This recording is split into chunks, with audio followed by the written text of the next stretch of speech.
एक औरत ने अपने बॉयफ्रेंड के लिए 3 साल की जेल काटी। जिस दिन उसकी सजा खत्म हुई और वह रिहा हुई, बॉयफ्रेंड ने उसे सगाई समारोह में आने का निमंत्रण दिया। वह समझी कि आखिरकार उसका बॉयफ्रेंड अपना वादा निभाएगा और उसे पत्नी बनाएगा। लेकिन जब वह अपने माता पिता के साथ सज संवर कर वहां पहुंची तो मंच पर उसके बॉयफ्रेंड ने यह घोषणा की कि उसकी मंगेतर कोई अमीर लड़की है। तभी उसे एहसास हुआ कि वह 3 साल से धोखे में जी रही थी और जिस हादसे की सजा उसने काटी वह असल में उसी अमीर लड़की द्वारा किया गया अपराध था।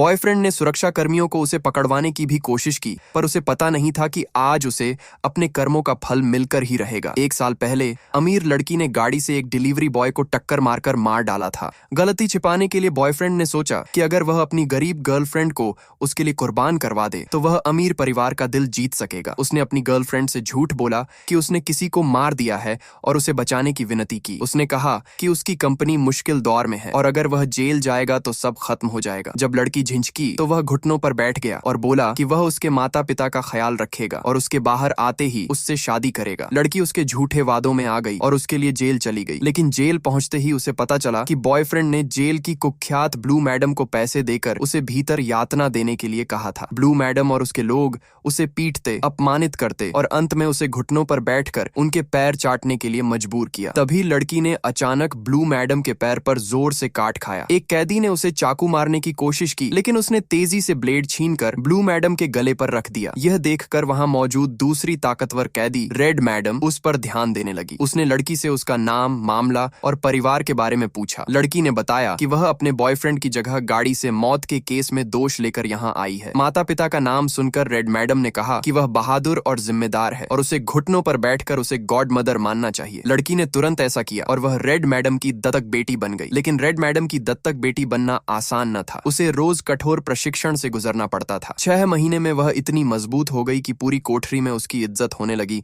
और सब उसे नौ शाओ जाई कहने लगे। एक दिन रेड मैडम को पता चला कि लड़की फाइनेंस में मास्टर्स है, तो उसने उसे एक कंपनी का डेटा विश्लेषण करने के लिए दिया। लड़की ने तेजी से कंपनी की सभी समस्याएं पहचान ली। ओवरसीज प्लांट की लागत गलत थी, घरेलू दुकानें फर्जी मुनाफा दिखा रही थीं। रेड मैडम ने उसके सुझाव माने और कंपनी का लाभ 130% बढ़ गया। रेड मैडम बहुत खुश हुई और 1 साल बाद उसे अपना उत्तराधिकारी घोषित कर दिया और अपने समूह का प्रतीक चिन्ह उसे दे दिया। यह समूह दक्षिण प्रांत की सबसे बड़ी कंपनियों में से एक था। रेड मैडम ने शी ग्रुप, लड़की के बॉयफ्रेंड की कंपनी में 5 अरब निवेश करने का अनुबंध भी उसे दिया, क्योंकि उसने उसकी पृष्ठभूमि पता कर ली थी। लड़की भावुक होकर गॉड मदर को धन्यवाद देती है। नेक्स्ट पार्ट के लिए चैनल को सब्सक्राइब करें।